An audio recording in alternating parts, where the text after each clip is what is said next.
Welcome back to this series of conversations at the Dark Reading News Desk at RSA. Terry Sweeney here for Dark Reading, and joining me now is Ganesh Pai, CEO and founder of Uptycs. Ganesh, thanks for joining us today. I appreciate the opportunity to be here. Thank you for the invitation. Well, we are talking about security, observability in the cloud, and with the RSA theme of transformation being so prominent here, how are you thinking about the ways that security teams themselves need to transform their strategy, their security strategy, and specifically their cloud security strategy? Yeah, the thing about security as applied to cloud, probably the word which becomes most dominant, at least based on anecdotally conversations with our customers, is scale. Okay. And when the scale hits that inflection point, it becomes very challenging to draw conclusions unless you have visibility into billions of data points and you have some kind of automation of technology to draw conclusions from what those billions of data points are telling you. So a big part of that can be accomplished through observability and machine learning and other techniques, and that's what we're observing based on our customer base. Okay, let's dig in a little bit there. Uptycs talks about driving innovation with security observability. Tell us how you're defining observability and what it means in the context of cloud security. Great question. What we notice is two parts. The world is undergoing a transformation given everything else that's happening out there in the context of the cloud, that security needs to be delivered as infrastructure, not as an operational afterthought. And the foundational aspect of getting security right in terms of being infrastructure is it begins with telemetry across the assets that you're trying to protect, and the effectiveness of that can be based on how efficient is the telemetry, what's its quality, what's its efficacy when it comes to outcomes. And where we are on the cusp of transformation with some of our large fintech customers is collecting all of this data at scale from their large cloud workloads, as in hundreds of thousands of servers, and trying to draw meaningful conclusions from that data. In that vein, the proliferation of containerized environments, I'm thinking like Kubernetes in particular, is becoming quite popular with enterprises.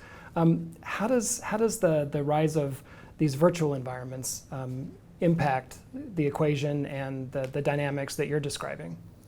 Yeah, so two parts. When you think about cloud, there is the cloud provider, as in AWS, GCP, or Microsoft Azure. Then there's the actual cloud workload, which is most typically, as the cliche goes, software is eating the world, but how is this software packaged and going to be deployed? And if you start thinking about that, the big transformation has been in terms of workloads being packaged as containers and being shipped to be deployed across large environments, and they're very ephemeral in nature. They are transient, like hundreds and thousands of containers are brought up and down within a second. And how do you figure out if there's any malicious intent when things are happening at that scale and that quickly? That's why Kubernetes and containers are as exciting as they are for production shipping of technology. Securing them also poses certain types of challenges, and we are excited to be on the forefront trying to solve those problems. Another issue that arises with cloud security is that enterprises rarely have a single cloud provider. It's typically multiple cloud providers, and it's hard enough to reconcile security with a single provider, much less to make a security process work across multiple cloud providers. So how does observability impact that? How does it change it up? Does it make it easier? Yes, observability certainly makes it easier because the paradigm behind observability, which was first introduced in DevOps and other areas, was to have billions of data observable points and then drawing conclusion based on that telemetry. Now, as applied to security in the cloud and multiple cloud providers, independent of the cloud provider, at the end of the day, they're going to be giving you fundamental services, whether it's for compute storage or a SaaS service or a platform service. The APIs which people use to provision the service, there's also an API exhaust which gives you information about the behavioral changes of a cloud. If you get that perspective from outside in, when you look at an AWS or Azure provider through their API telemetry, and you combine that with whatever is your crown jewels, which are running as workloads, then you've got multiple areas where you could be getting observable data.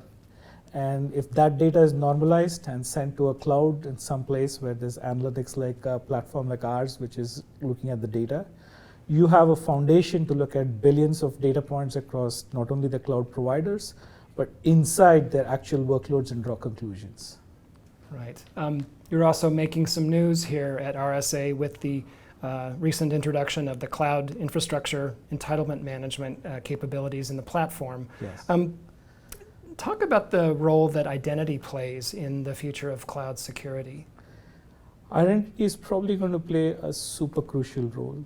The reason being that cloud providers, due to their elevated levels of security, the usual vulnerabilities and misconfigurations that people have to get into cloud workloads and do malicious things, the probability in that window is reduced. But when you get to cloud, you have identity, and there are policies which define what is it that you're going to be allowed to access to. So if a human's identity can be engineered in a way that they figure out if there are misconfigurations, that gives people a lot of elevated access to like exercise malicious intent. Now, cloud identity and entitlement analytics is going to be a crucial part, because every cloud provider, there is bot interaction and there's human interaction. And these human interaction and bot interactions are associated with identities, and the identities have privileges. Misconfiguration or lost identities are the areas which are going to be causing lots of cloud threats. And we truly believe that getting visibility into cloud identity and entitlement analytics is going to play a key role. Goes without saying, identity is the new firewall of the world, so securing that is going to be important. Sure. Well, is some version of zero trust emerging where cloud is concerned? Are we tiptoeing up to that? That's a great observation, because a part of zero trust is allowing people to access their data or their configuration or their cloud services from anywhere. And that's where identity and access management plays a key part of zero trust networking. Zero trust networking is a much bigger concept, and a part of that enforcement is tied to identity and access providers. So getting that part right is going to be a key part of zero trust security. Well, Ganesh, great insights on observability, identity, and of course, cloud security. Thanks for joining us today on the Dark Reading News Desk. I appreciate you guys having me here. Thank you so much. We've been talking with Ganesh Pai of Uptycs. This has been Terry Sweeney for the Dark Reading News Desk. Thanks for joining us for this conversation. We'll see you next time.